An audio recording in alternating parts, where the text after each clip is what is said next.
Yes, hi. Thanks, Ken. I'd like to speak a little bit about Gaza. The Israeli Prime Minister had a cabinet meeting earlier. They're settling on a new plan for Gaza, which, according to certain reports, would mean reoccupying all of Gaza. What is the State Department's position on that? Would you support an occupation of all of Gaza? Well, of course, you know what we're focused on still, getting the hostages out after what we saw with videos over the last couple of days. It is a reminder to people about the evil that has been running this terror operation in Gaza via, of course, through Hamas. What I can tell you is that we would refer you in that instance regarding Israel's plans to the government of Israel. And regarding that reporting, again, reporting is one thing, real plans might be another. We are not in the business of interpreting statements from foreign governments when and if they're made. We do remain focused on freeing the hostages, including the remains of 2 Americans, and ensuring that Hamas never rules Gaza again. Just to follow up on my colleague's question on Gaza, yes. Have U.S. officials spoken with Netanyahu about this potential plan for a complete military takeover of Gaza? I won't remark on any conversations whether or not they have occurred. Okay, and then Axios is reporting that Witkoff and President Trump discussed plans for the U.S. to increase its role in providing humanitarian aid to Gaza. What will this look like, and how quickly will the U.S. act? I know Trump has mentioned food centers. Where does that stand now? Well, as we all know, every few minutes things change. When we say something's fluid on the ground, this couldn't be a better example of the nature of how things are moving. I can tell you that after the visit from Special Envoy Witkoff and Ambassador Huckabee, they went at the behest of the president, who wanted people on the ground to be able to report back to him exactly what was happening. Most of us, of course, are relying on reports from various areas. They have reported back to the president. What I won't do is get ahead of what the president will decide about what he's heard and the actions that he will decide to take. He will, obviously, he'll make that known to everyone. But what we do know, of course, from the beginning is that humanitarian aid has been at the heart of our action, not just for Gaza, but around the world. In my topper, as we call it, I mentioned, of course, our current standing with the Philippines and assistance there. But we do know, of course, just as a reminder for people who might not know, Special Envoy Witkoff spent over 5 hours inside Gaza this last weekend to assess the situation and to begin planning the best way to deliver urgent food and medical care to Gaza. And while we don't have anything to announce at this point, obviously it's rather early regarding the end result of that, that still remains our priority. All right. Yes, sir. Thank you. Also on Gaza, yes. The Free Beacon reported last night about mounting concerns about the Red Cross and its failure to assess the Israeli hostages that are still being held there, especially after Hamas's latest videos came out. Folks I spoke to said to me that are actually looking at reassessing the U.S. relationship with the Red Cross because of this. So I wanted to ask you, one, about that. Is that an option with Congress to reassess the Red Cross's position over there? And two, what's your assessment of their job they've been doing in terms of accessing the Israeli hostages and providing them what appears to be much needed medical care? Well, I won't speak about the Red Cross or Israel's reaction to that. There's certainly many moving parts. We know that that is part of the nature of what Hamas tends to do. I believe that there were some requirements for them to allow that, but I won't get into those particular details. Obviously, though, with what we've seen with those videos, I've referred to Hamas as monsters in this room. They are clearly a terrorist group. Their main support has been Iran, and they're on their heels now. Clearly, the Middle East is changing, and it is a change that President Trump has asked to be one that is a reflection of new ideas, of having this be a durable peace, not this vicious circle of it happening several times during each generation as though this was some new normal. We reject that. It is clear that the time is now to make the difference for, it is about, of course, the Israeli people. But the nationalities involved in October 7th, the way that this affects the world as they continue to contribute to try to make a difference, it's a world, we all deserve better. So at this point, I would say that when it comes to what Israel's planning, we will have to wait and see. And again, what the decisions that President Trump will announce when it comes to what the way is forward will, based on his pattern, will come up very quickly, perhaps sooner than most of us can imagine. But there is, on the hostages, what we saw, it is an astoundingly evil reminder of who they are in the midst of the conversation around the world. For them to feel comfortable then putting on full display their barbarity and their inhumanity tells you that they seem to feel pretty comfortable at the moment. All of us, the world was appalled. I mean, there's just no other way to describe it. But our leadership clearly is involved in looking to the future, and that is one that the Gazan people deserve and that everyone in the world deserves. All right. Yes, sir. Thanks, Tammy. Over the weekend, the State Department confirmed that Khamis Ayad, a Palestinian who died due to complications from smoke inhalation after trying to put out a fire started by allegedly Israeli settlers in a village in the West Bank, confirmed that he was a U.S. citizen. Is the U.S. State Department calling on Israel to investigate this death? Has this issue been raised with Israeli authorities? Well, we have made comments before. There have been, it's a violent situation. There have been a few Americans who've passed in this kind of a dynamic, certainly also one in Syria. Our first priority, and it's not a motto or a slogan, is the safety and security of Americans everywhere. So certainly here at home, but also abroad. We know that when a death occurs in a foreign country, it's that foreign country's prerogative, right? They will be doing an investigation. We have called upon Israel to investigate, of course, each of these instances that they are, and that we wait to see what those investigations will be, and that's the case here in this situation. There's a great deal we of course still don't know, but that is something. To say we're following it is an understatement. We are on that and every other situation that has impacted an American citizen, wherever they may be in the world. And then once those local investigations are done and we take a look, again, this is a DHS issue, if you will, when it comes to investigations, or the FBI. But as each one of these situations move forward, I will keep everyone up to date. All right. Yes, sir. Thanks, Tammy. Yesterday, Speaker Johnson was in the West Bank, which he referred to as Judea and Samaria, and said that it rightfully belongs to the Jewish people. Is that official U.S. policy? And if it's not, what is U.S. policy towards the West Bank? I have said this about other diplomats who've spoken their minds, including Ambassador Huckabee. Certainly, that's not. If there's a policy in that regard, you would hear it from me.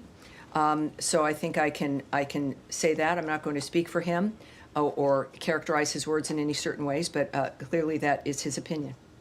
But it's not the opinion of the U.S. government? Well, I'm not going to speak about opinion of the government, and if there's a policy regarding the status in any region of the world, but certainly in the Middle East, I would wait to hear it from Secretary Rubio and President Trump. Sir.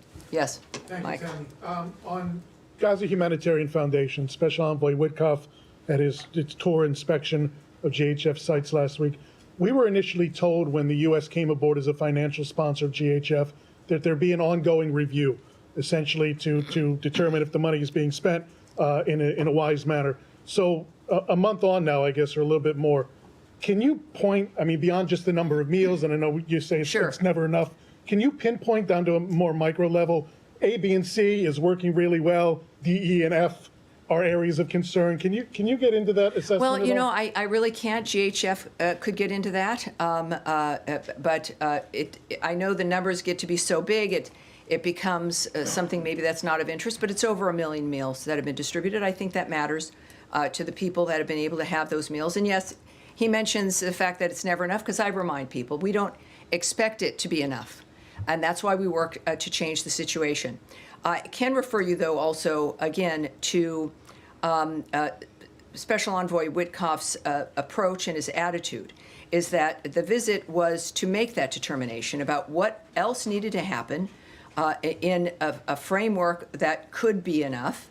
And I've noted, of course, the only enough would be in an arena that was not a war zone, and where you could actually build and facilitate something that could serve the people of that region. Very quickly, President Trump remarked on Sunday evening he wasn't sure if Ambassador Waltz would be a member of the cabinet as the eventual UN ambassador, which was a change because Elise Stefanik was supposed to be. Secretary Rubio have a position as to whether he wants the UN ambassador to be in the cabinet? Well, I love when you ask me the questions that you know I can't answer. So I'm not going to speak to what the president is thinking or considering regarding the cabinet or what other elements might be involved. Nor will I talk about Secretary Rubio's opinion about what may or may not happen hypothetically. All right. Thank and you. now to Nadia, thanks for your patience. Thank you so much, Tammy. I wanted to press you again on the Gaza plan.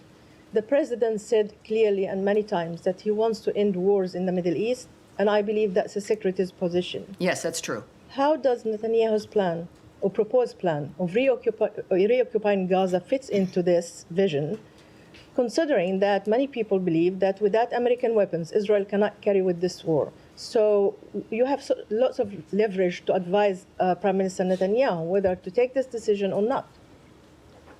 Well, you know, what I do love is when you're in the Oval Office and you're able to ask President Trump a direct question, which you've been able to do, and it's been very impressive. That is a question for the president. I would say, though, that and I'm, again, thrilled to be here with his leadership, in that we've seen him display what his commitment has been, which is to stop the suffering, end the carnage, bring peace for the who wouldn't if you had the wherewithal to do it. Of course, that's what we're doing.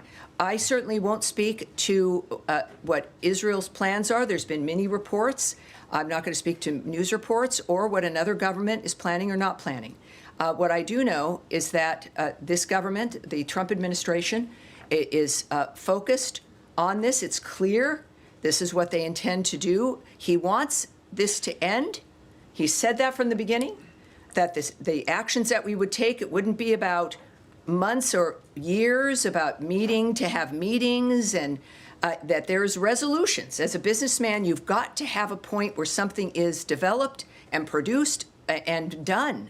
So I would say that considering we know that the Secretary Rubio, of course, working very closely, and also as the acting NSA with the president in the White House, that we have, I would argue, the best minds in the world dealing with and deciding how to implement this notion that war-torn ravaging and suffering should never be someone's normal. That's what we will see from President Trump, Secretary Rubio, and this entire government as a whole. But we certainly won't comment on hypotheticals or speculating on what that might mean. The good news is you'll hear it right from them in a variety of different formats. And that it's an exciting time to watch this. It's heartbreaking most of the time. It's exciting and hopeful part of the time. And I think we're going to get there. And Ambassador Huckabee, how do we know that he's speaking his mind as an opinion and when he talks about U.S. policy? Because he reports to the secretary.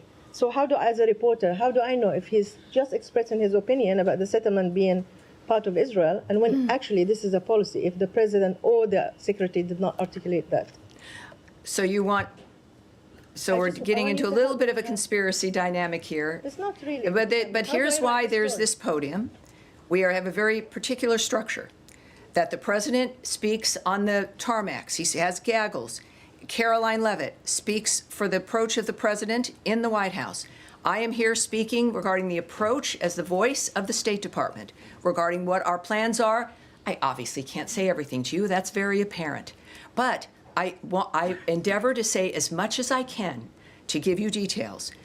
There is no one in the world who is randomly going to be speaking about policy that is not evident, that you have not heard from, or is a policy of the State Department or the White House that is not either evident to you, has been said, has been put in a paper, a release, an op-ed, a readout.